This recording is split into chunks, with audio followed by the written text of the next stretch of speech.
Thanks for joining us here on World Tech Update. I'm Nick Barber. We'll start this week with the big news from Amazon. The company unveiled the Kindle Fire, a $200 Android tablet, at an event in New York City Wednesday. The Wi-Fi only tablet has 8 gigs of storage and a dual-core 1 GHz processor.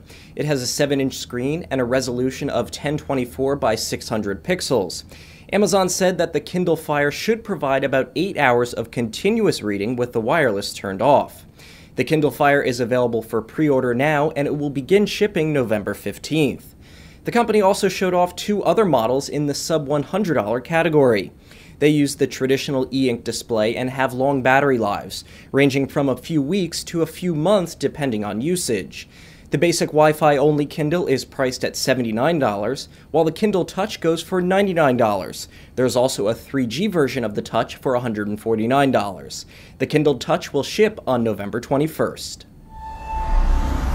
Apple plans to hold an iPhone special event next Tuesday, October 4th at its Cupertino headquarters. Our colleagues at Macworld expect to see a new iPhone or possible new iPhones, as well as iOS 5, the next major release of its mobile operating system that it previewed at WWDC. There could also be an updated iPod Touch. You can follow Macworld's live blog, and we'll of course have complete coverage right here next week. Only a few days after the in-car service called OnStar made what a U.S. senator called brazen changes to its privacy policy, the service offered by General Motors said it would revert back to its previous terms of service. Through the use of GPS technology and two-way communication between the car and the company, OnStar is able to track drivers' locations and give them alternative driving directions, emergency response in case of an accident, and a host of other services.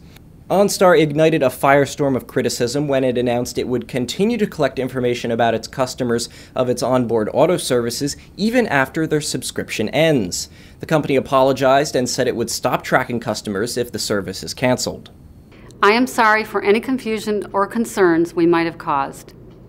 We've listened and have decided we will not make the proposed change to our policy when it comes to keeping a data connection to your vehicle, should you decide to cancel the OnStar service.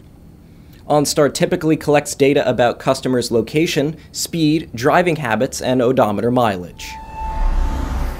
We have a couple items for you in our news in brief this week. Nokia is planning to lay off an additional 3,500 employees as the company continues to restructure after announcing its decision to focus on Microsoft's Windows Phone operating system.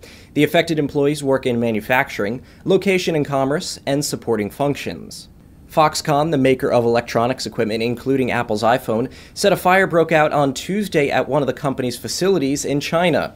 It was quickly put out and no injuries were reported. The fire comes months after an explosion at another factory in Chengdu. More than a third of all Android phones in the U.S. are equipped with 4G, and the number is rapidly increasing according to a study by Localytics.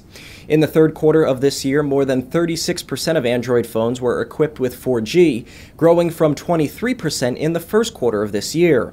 Android 4G growth is driven by Sprint's HTC Evo 4G and Samsung's Epic 4G, along with Verizon's HTC Thunderbolt and Samsung's Droid Charge.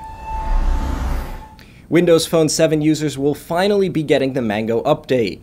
It will be pushed to existing Windows Phone 7 users over the next few weeks. Mango includes more than 500 features designed to improve multitasking, offer more dynamic information, and make apps and the OS work together more efficiently.